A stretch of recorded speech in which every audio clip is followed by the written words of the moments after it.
my winter drone pack or backpack. So I have winter gloves.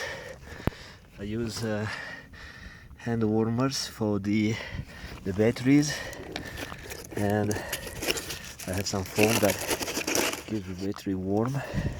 Spare propellers.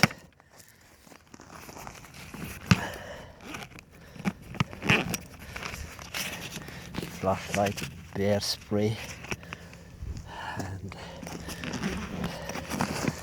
first aid kit in case I get injured or something, and my food supply and some spare clothes.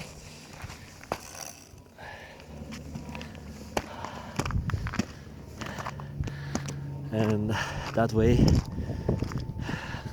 I have the chance to take some spectacular views.